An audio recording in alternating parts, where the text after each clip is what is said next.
Welcome to It's True, Tales of the Paranormal, exploring the inexplicable. Most encounters with the odd are quite explainable. An overwhelming number, 80 to 90% in fact, will find very logical explanation. Our focus is on that 10 to 20% that do not. It's time to give a voice to real encounters and share genuine experiences of the paranormal. And now, it's true.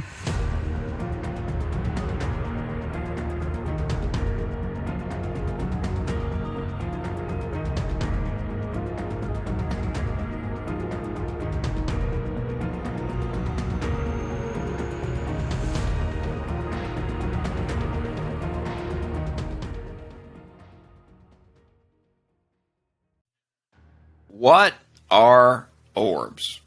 I'm talking about those glowing lights often spotted in these paranormal shows. What the heck are they? Some say they are captured images of spirit beings or energy consciousness. Some say they are angels, although there's nothing in the Bible about orbs. Some point to their color to assign meaning. Red and orange thought to be protective spirits, black, angry spirits, blue, a calming, healing energy spirit. Now, I have no idea how anyone could possibly provide even a guess to their meanings. So on that point, I'm crazy skeptical, but I was always skeptical. Crazy skeptical about orbs anyway, because it was just dust on a lens or light reflection, nothing paranormal, at least in my view. Then I saw one. Now, I'm always quick to point out that my own paranormal experiences are few, but my attitude toward orbs did a 180 when I saw one. It was blue, royal blue.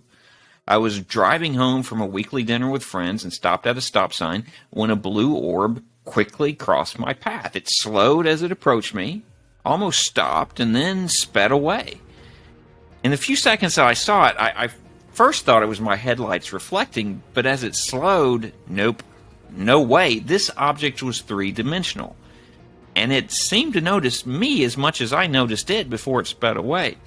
Years later, I spoke to a neighbor who reported seeing orbs on numerous occasions within the subdivision, in her own home, even flying into a neighbor's home.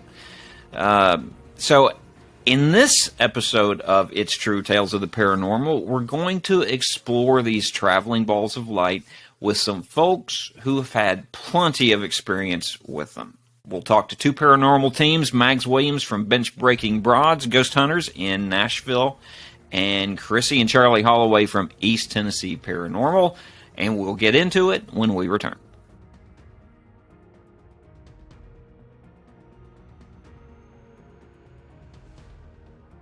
All right, first up on It's True, Tales of the Paranormal, we are with Mags Williams with Bench Breaking Broads, Ghost Hunters. And I've got to say that slow or else I end up saying something I shouldn't, Mags, so forgive me.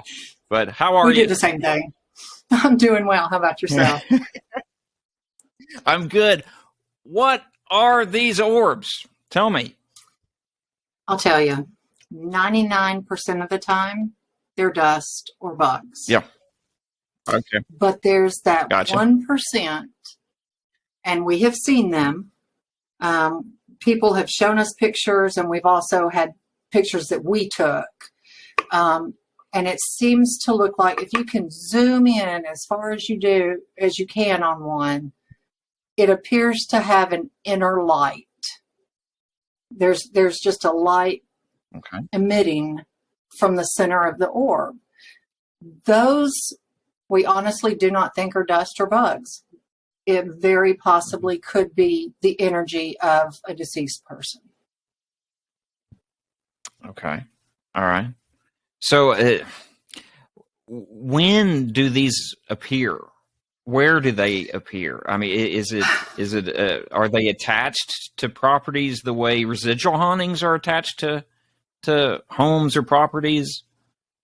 I think they're more likely than not at homes that have intelligent hauntings, where the entity is actually trying to manifest. but that's as far as they're able to get, possibly because they don't have the energy, or you're not providing them with something that they might need, because they'll suck energy from you or batteries or anything else that they possibly can when they're trying to manifest, because they need that energy. And I think it's just a matter of where they're not getting enough energy to fully form into what we think of as the normal for a human being to look. Okay. So we're often told that spirits draw on energy, whether it's batteries from cameras or what have you, or our own energy. So these orbs are similar in that they need that kind of energy to generate. That's what we believe. Yes. Okay. Tell me some of your experiences with orbs. What have you guys? You've done tons of investigations. You've done this for more than 20 years. Yep. What have been your experience in terms of orb sightings? If we're there in person, you don't. I have never seen one in person happening while we're filming. Okay. But I have looked back at the film that we took, and I will see it, and it's making movements that a bug wouldn't take. It's flying up instead of down like dust would, or Okay. it's flying from side to side, or it's hovering over a certain area, and then it's got that light that it seems to emit. And I've seen one or two pictures of where it looks like, and it might be pareidolia, I don't know. It looks like maybe a person's face is inside of it, or you can kind of start to make out features, which again, it might be pareidolia, where your brain automatically assigns human features to objects. Mm-hmm. But it's questionable. Well, and I've seen that people will claim to see faces and things along those lines. Orbs are often, from what light research I've done on it, are associated with very positive things, some angelic things. Do you feel like these are guardian angels, possibly? Is that... I think it's very possible. I believe that our personal guardian angels are our relatives. They're our ancestors. They're watching. So you believe in guardian angels, the concept of guardian angels? Okay. I sure do. I've had life experiences that teach me that, yes, I would not be here if something had not intervened. And the only explanation I can come up with would be a guardian angel. Okay. So, and I did have a much larger family. We're a very small family. It's basically my mother, my sister, and myself. But my father has made his presence known before, and both my grandmothers have made their presence known before as well. And I think that those three entities there at times have been, they kind of look in after on top, like, oh, hey, well, I wonder what Mags is doing today. Let's go look in on her, kind of thing. And just to make sure I'm doing okay and not having any kind of breakdown or anything else that I might have. And so the whole guardian, I think essentially that's it. But I also, and the rest of my group, Helen, Lisa, and Sue, do not believe this. I am the one. We're all Christian. I believe in reincarnation very strongly. Yeah. Very, very strongly, and I have since I was 6 years old. Oh wow! Before I knew there was a name for it, Yeah. So, how did you even wrap your head around the concept of reincarnation at 6? That's phenomenal. I had an experience with one of my grandmothers. Oh, okay. It was an extremely personal experience, but it made me 1,000% believe that there is such a thing as reincarnation. There is such a thing as entities. There is such a thing as life after death and heaven and hell. Yeah. So that being said, if the guardian angels don't have enough strength to manifest or look in on you, they might come as an orb. Okay. I don't know personally of anyone that has seen one in person while they're filming. So it's kind of like, that's the crux of it.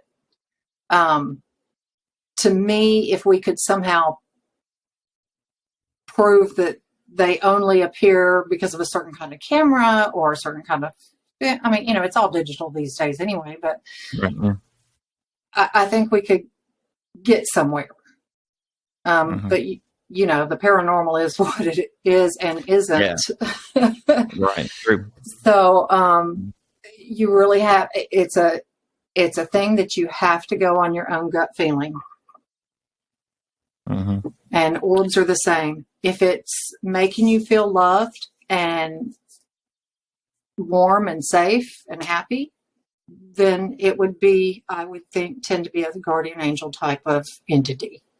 Yeah, I haven't seen anything, and again, this is light research, but I haven't seen anything that attaches the presence of orbs to anything dark or I've dangerous. not. Everyone that has shown me the pictures, they're like, "Look at that!" Everyone seems very excited to see them. They're happy that they're showing up, even if they are just dust or bugs. They're still happy. Yeah. So. And you don't really want dust, right? I mean, come on, who doesn't want dust around, right? And not to mention bugs, for crying out loud. Sure, right. I get it. Don't really get excited with dust, but bugs, yeah, I'm going to run the other way from. I'm not a bug girl. Yeah, neither one of those really thrill me to be, if I'm being honest. But being attached to reincarnation, because that is something I'm fascinated by. The concept of reincarnation, and I think there's very much something to that. Do you think orbs are? Could that be like a transitional phase for these entities?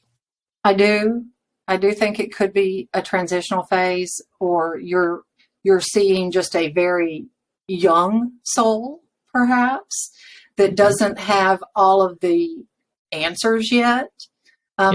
Something we've discovered is, over the years, we ask, what happens when you die? Where are you? What does it look like where you are?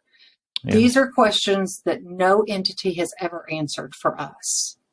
And we don't know whether it's because they don't know or because they can't tell us. There might be a law. I don't know.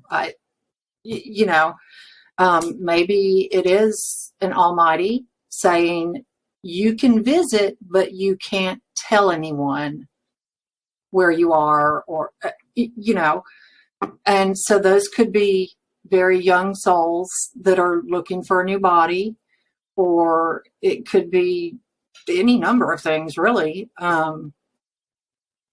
I kind of think that the people that don't have family members, would get kind of like stray spirits as their guardian angels.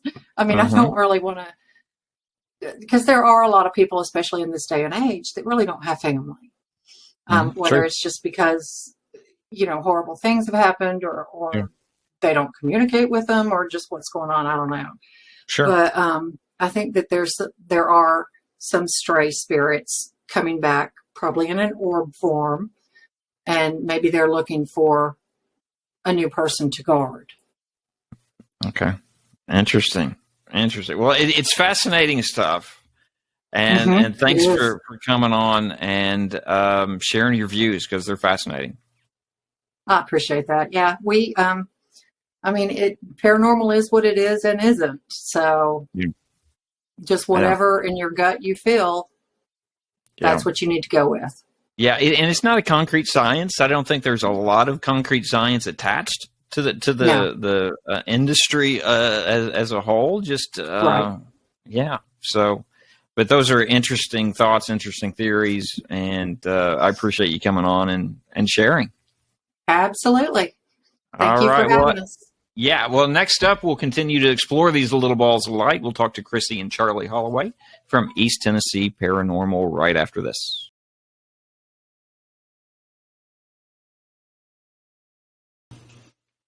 All right, back on It's True, Tales of the Paranormal, and joined now by Chrissy and Charlie Holloway. How are you guys today? Pretty good. Thanks for having us back. Good. Yeah, thanks. Well, thanks for coming. And today, it's all about what are orbs. And honestly, I am quick to admit that I haven't had a paranormal experience. And I think one of the reasons I've put myself in that category because the only thing that's really come close is seeing an orb. And in watching paranormal shows prior to that, you just see that and you think, well, that's dust on a camera. That's, you know, Right, that's you know, it was easy to dismiss it as a viewer. But then when I saw one, that wasn't dust I was seeing. So, what are your experiences with orbs? And first of all, can you give us a definition of what they are, what they might be?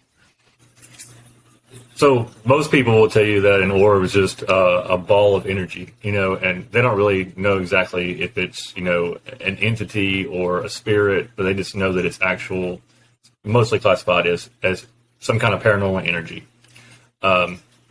So for us, we kind of fell kind of in the same category as you when it comes to orbs, and to an extent we still do. I mean, we will look at audio or video and we'll see things that to us looks more like dust. And you know, they'll say, well, it changes directions or things like that. To me, it still could be dust with any kind of motion in the air whatsoever. But you know, we have experienced orbs that there's no way to say that orbs don't exist, because we've had an orb light up a room before. Mm-hmm. You know, so you think someone turned a flashlight on. I mean, so and we were in a building. This happened in Waverly. There's not even electricity up on, you know, the upper floors at Waverly. So that was the first true experience that we actually had with an orb, because we were completely skeptic to orbs. Like, we didn't think that it was, you know, real or legit. Kind of like you said, until you experience it yourself, you probably are going to be a skeptic to an orb, for sure. But once you experience it, it kind of changes your mind on it, for sure. I mean, I'm still of the thought that 99.9% of what people say are orbs is a dust or a bug or a particle or something moving, and not a ball of energy flying through the air. But like he said, that changes when you see it with your own eyes in a building or in a room that has zero electricity. And to us, what we've experienced is that it looks like a light bulb comes on in the middle of the room, or you're walking down a hallway and it looks like a light bulb comes on. And then when you look back on it on the camera, you're like, oh, we saw that as a light. We've seen things with our eye that looks like it was streaking right by us, like a shot of light coming by you. And then when you get it on video, you know, you slow it down, it's just basically a beam of light that just goes flying by you. It's no way it's dust. You know, because I mean, like, we're in pitch dark. You know, you can't barely see except for your screen that's on, you know, on your camera, and all of a sudden you see a light with your own eye go flying by your head, and lo and behold, you caught it on camera. I mean, it's a good catch. So, it's like I said, I mean, catching something and seeing something and being there and experiencing it is completely different. And I would say 99% of it is dust. You know, that's the way I'd classify it. The only time we've caught it on camera we've caught it on camera long ago because we saw it with our own eyes, and that's what it appeared to be on the camera, was what you see as an orb. But here recently, when we were at Old Historic Harriman Hospital, we were sitting in the surgical suite, and we were sitting on the floor against the wall, looking down the dark hallway, and something that reoccurred each time, or that happened a lot while we were there, was that you see that light down the hallway? Or did you see that light? It looked like a light would come on in the dark hallway. And then at one point, there's in the video, there is a lot of dust, and and debris. And you hear us discussing it. We're like, bugs, dust. I wonder if the vent's on. We'll ask them, that type of thing. Yeah. But then all of a sudden, there's like 2 or 3 balls that come from the hallway that we were watching, and they're actually flashing. So even then we're hesitant to say, oh, that's an orb, but it was like, that was very interesting and very different from everything else we were seeing. But she's right. I mean, we would be looking down long hallways, and we would validate it and not say anything to see if someone else would bring it up. And lo and behold, someone else brought up, like, you see that flash on the hallway? And, so in the back of your mind, like, okay, I'm not the only one seeing it. And it didn't just happen in one specific area, one hallway. Because you're thinking, like, well, maybe it could be, car lots or something that's bouncing around or something like that. But it happened throughout the entire time that we were at the Harriman Hospital. So. Yeah, making sure, we're trying to debunk. We're going through, it's not a security camera that's blinking or or an exit light or something, a reflection of some sort. So it's eliminating all the other things that it possibly could be first. But they're very hesitant to call anything an orb. But again, it took us to have that personal experience and realizing that's how it appears. Well, and I totally relate to that just from my own experience. I had just dismissed the whole concept of orbs until I'm driving home one night in my subdivision. I come to a stop sign, and at first I see this blue light, and I just think, well, that's just reflection off my car light or my headlights, and that's nothing. But it stopped and moved and danced and moved on, and there was no way it was that kind of reflection. And then in talking to my neighbor, she's seen them multiple times, even one flying into my other neighbor's home. So there are a lot of situations that are just kind of, and this is a new subdivision, new builds. So it's got to be attached to the land, I assume. Right. Yeah, probably so. Yeah, that's that kind of like, we live in a fairly new house. We're the first owners in a new subdivision. So we've all, with encounters that we had, we figured, well, either it's something that is from our past or it was something that was on the land previously with us before, but we've only had a couple of small situations just with our kids. Yeah. So nothing scary though. No, nothing we couldn't figure out. Yeah. Well, and I noticed just from light research on the topic of orbs, there doesn't really seem to be anything negative attached to them, from what I can understand. It's more on the lighter side, the brighter side. Is that your experience as well? Yeah, we haven't really had any negative experiences or anything come along with it. It's just kind of been like just. Hey, we're here. Flying light. I want to be seen, and that's just the way, and that's something else that we want to try and figure out when we're doing this research. Like, what are we seeing? Like, people see spirits differently, or they manifest to you differently, or they interact with you differently. And we don't know whether that has to do with their comfortability or the energy that we're giving off, or, or exactly what is causing different people to see the same thing in different ways. And an orb is probably just another way of the energy for them to interact with us or show themselves to us. And in all honesty, they say that they come in different colors and the colors mean different things. What we've seen white. You said you saw blue. Some people I have heard seen green, I believe. Green, yes, and they all mean different things, but in all honesty, nobody knows. I know. What are you going to do? Ask them what that means? Right. I read that the color coding on it was, it's fascinating to read these opinions, but how can you verify one way or the other of what a blue orb would mean in terms of its meaning and intent versus a green orb or white? Or when we watched some of the shows that we still watch some shows, but when we used to watch a show, you would see like they would show something shooting into someone or something shooting out of someone, and they would have been affected previously, or things of that nature. Now, I'm not going to say that on any investigation we haven't been affected or been with someone who's affected, but we didn't see anything fly into them or fly out of them to know whether it was the energy in the room or whether something did go into them, and we have no idea. We didn't document it. So when we don't want to try and power suggestion is a big thing. So we would definitely want to make sure that we try to validate, which is the reason why we use all the equipment that we can to try and get, as much validation as we can whenever we go. So, yeah. That's the goal, is to get it on more than one piece of equipment too. Is right. If one piece of equipment catches it, well, then in theory something else should also catch it. So, but that's just that validation of, we feel better about something when it's in more than one place or validated by more than one piece of equipment. So. And being, if you go on an investigation with somebody, honesty is massive. Making stuff up or, things of that nature, if you don't, you're only hurting yourself, really. You're not really getting the full effect of what's really going on, and you're kind of ruining it for everybody else as well.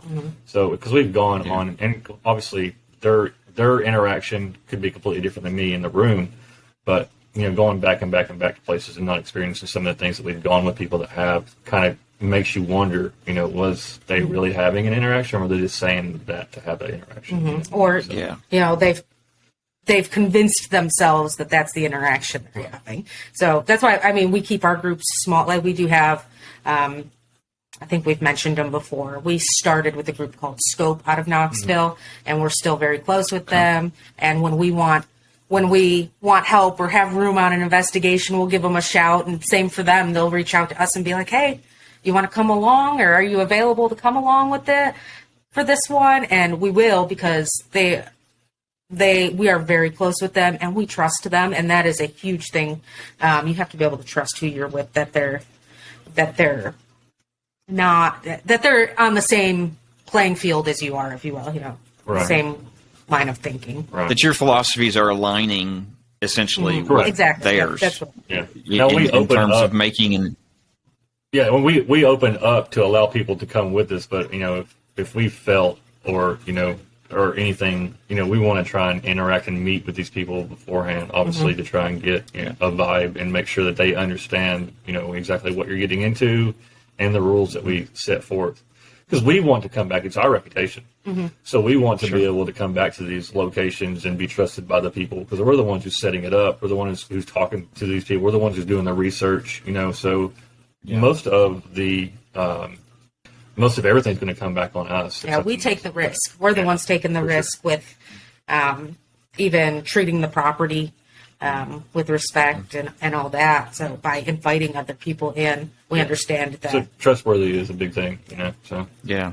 Well, you're investigators, so it's all about investigation. It's seeking truth in a situation. So to walk away from that with some fictionalized, tale is not what you're about at all, and can't. We're not be doing what, it for the adrenaline rush or the. Even though there is right. one. Oh, there is one. Don't get me wrong, but the truth is the ultimate goal. Yeah. Absolutely. Well, thanks for coming on and telling us your thoughts about these interesting balls of light that are not necessarily dust specks, but quite often are. Yes. Well, thanks for having us. We really appreciate it. Yes, thank you. All right. We will return right after this. Thank you for listening to It's True, Tales of the Paranormal. Subscribe today to receive updates on new episodes and Tales of the Paranormal.